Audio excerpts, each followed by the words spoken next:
Yes, because there are people with very diverse views about means can have very similar ends. For example, liberals and socialists have very similar aims in the long run of the kind of society and humanity they would like to see, but at very different methods. And then within each of these large ideologies there are differences over means which can be of enormous importance.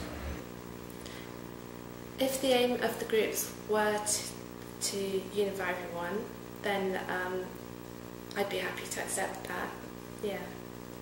Okay. But obviously I don't. If the aim of the separate groups were the same and it was a good one for society, then I would say no, it doesn't matter how it's fulfilled. I think if someone's in danger and you try to save their life and they're in the sea, there's not that much difference whether you throw them a rope, throw them a lifebelt or get a helicopter to them, you save them.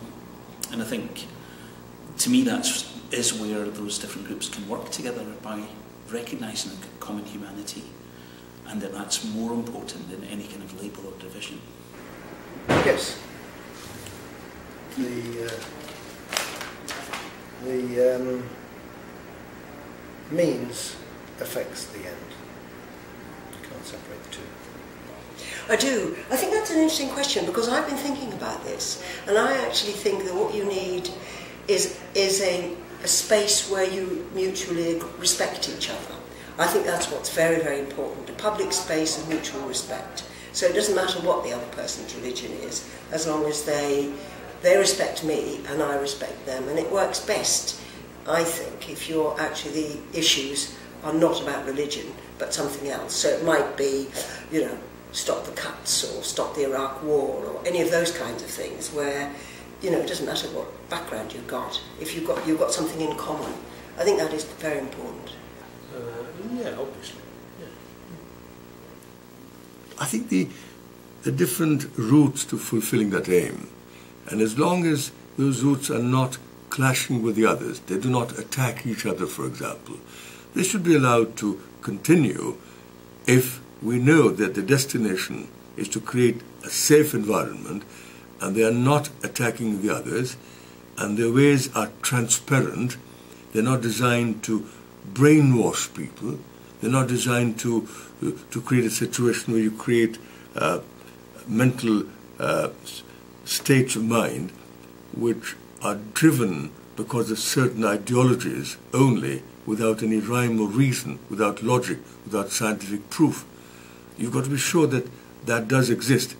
As long as they don't interfere with each other, they have the right to pursue their own avenues for creating what they think is a safe environment.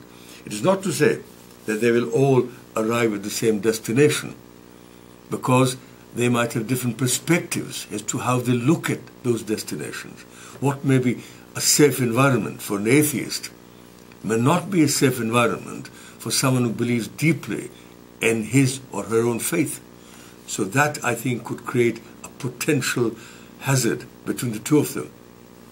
As to how it's fulfilled, I actually think in practice, having hung out with various ecumenical members of a variety of major faiths over the last couple of years in Leicester, what's quite surprising is that many of us wish the same ends, although we have to sort of go when it comes to talking about our means, because philosophically we're coming at it from very different perspectives. But in terms of happiness, respect for humanity, we're actually, in practice, though not in theory, working along many of the same lines. They're not quite all the same lines. I think how, of course, is... Yes, I think how is important. I think how could be, well, we're going to shoot all that group over there because they don't think that's one way of doing it, but I think it is by working together, sharing ideas. That's the best way to do it.